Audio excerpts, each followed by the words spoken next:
Bismillahirrahmanirrahim. Assalamualaikum warahmatullahi wabarakatuh. Waalaikumsalam warahmatullahi wabarakatuh.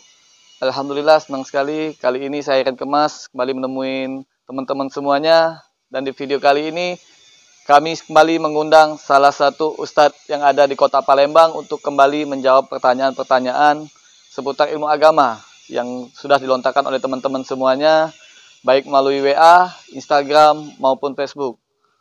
Nah, kali ini kita mengundang ustadz muda, ganteng, yaitu Ustadz Kemas Muhammad Fahmi.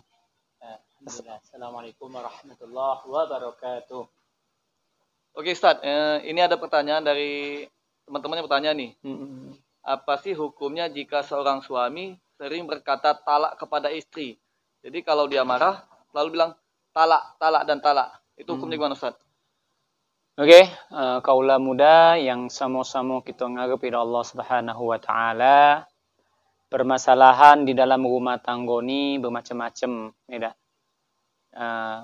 Karena memang pada dasarnya Allah Subhanahu wa taala ini dijadikan dalam satu rumah tangga ini mendapatkan keluarga sakinah mawaddah warahmah ini butuh proses, ya, butuh proses. Ini bagaimana dalam proses ini Allah ingin jadikan tingkat keimanan dan ketakwaan seseorang hamba. Di dalam satu permasalahan ini, maka kita seorang laki-laki ataupun kita wong lanang, laki, ketika ada masalah-masalah dengan keluarga kita ataupun khususnya kepada bini kita, istri kita ini, jangan nak gampang-gampang ngato ke kalimat-kalimat talak. Karena kalimat talak ini adalah kalimat yang fatal bagi seorang suami. Makanya kita, wong yang beriman ini, dia tidak akan mudah melontarkan kata-kata talak kepada istrinya. Sebesar apapun masalahnya, hindarilah perkataan ini. Karena memang kalau sudah terlontar daripada kata-kata talak-talak ataupun bahasa kalau kita kucerai ke kau, maka kalimat ini akan menjadikan pemutus antara hubungan antara suami istri itu sendiri. Kalau sekali, oke. Dua kali, oke. Kalau lebih dari 3 kali ataupun 3 kali, maka terputuslah, tertalaklah secara utuh si suami itu, maka diharamkan untuk berhubungan ataupun berjima. Kalau dia ngomong mudah tapi masih nak maki bininya, di bahasa itu masih nak hidup sama bininya dia sampai 3 kali, maka dia ini tidak boleh lagi berhubungan suami istri kalau sudah 3 kali. Syaratnya dalam agama kalau dia sudah lebih dari 3 kali, dia ni disuruh berlaki lagi. Bahasanya tu betinonya ni nak berlaki lagi. Nah, berlaki lagi, kemudian cerainya cerai dengan bukan dibuat-buat tapi cerai dengan cerai benar, baru setelah itu bisa rujuk kembali. Nah, di sinilah permasalahannya. Kenapa dalam Islam bagi seorang laki-laki ini tidak boleh mudah-mudah mengucapkan kata talak dengan bini. Kecuali kalau bini berapa kali tidak dia tu talak. Tapi kalau laki ini tidak baca, perkataan ini adalah penyebabkan putusnya hubungan antara suami istri. Jadi Ustaz, kalau dia bawaan tidak sadar, bawaan emosi terus marah, langsung ngomong kau ku talak. Nah, apa itu hukumnya Ustaz? Apa jatuh talak? Kalau dalam keadaan emosi, dalam artian cuman tidak pacak juga kita ni kadang-kadang kadang-kadang juga jadi alasan kita emosi terus, tidak boleh juga seperti itu kan. Maka jangan mudah-mudah. Memang kalau pada dasarnya dalam keadaan semacam itu, dalam keadaan ibarat bahasa emosional dan lain sebagainya itu terjatuh memang belum sampai talak nian karena memang dalam keadaan tidak sadar.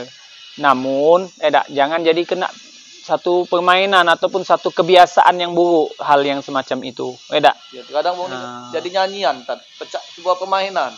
Inilah lagu dikit, cerai ke kau, lagu dikit, cerai ke. Tidak boleh. Kalau itu sudah bukan lagi nih. Kalau dia alasannya memang katanya ibarat bahasa apa tadi alasan dan sebagainya, bisa-bisa jadi talak dulu kalau sudah seringan ego Nah, emosi itu dalam artian kadarnya pula, kadarnya sekali dalam artian semacam itu. Nah, tetapi ingat ingat untuk kita lanang, untuk kita ngomong para suami ini, agama ini jangan dibuat main-main. Dalam hubungan suami istri itu jangan dibuat satu permainan-permainan baik, tetapi itu adalah satu hubungan yang serius, ikatan dengan Allah, sumpah kita dengan Allah. Maka kita diwajibkan oleh Allah wa'ashiruhunna bil ma'ruf. pergaulilah bini kita dengan secara yang ma'ruf. Jangan kita nak una-una inggonyo dalam artian menyakiti daripada salah satunya, sehingga yo ngomong dalam segi hukum Islam pun tidak boleh kita main-mainkan. Islam itu memang mudah, tapi jangan dimudah-mudahkan. Islam itu tidak saro, tidak nyago-nyagoi daripada umatnya, hambanya, insyaallah.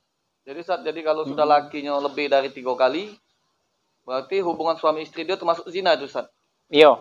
Jadi dalam artian di situ kalau lanang itu kepengen nak nikah lagi, terpaksa memang harus menunggu daripada si istri ini sudah nikah sama wong lain, kemudian dia ini cerai.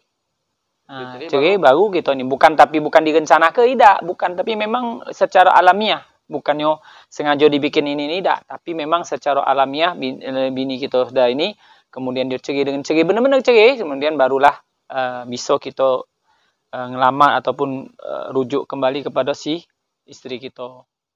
Nah, itu.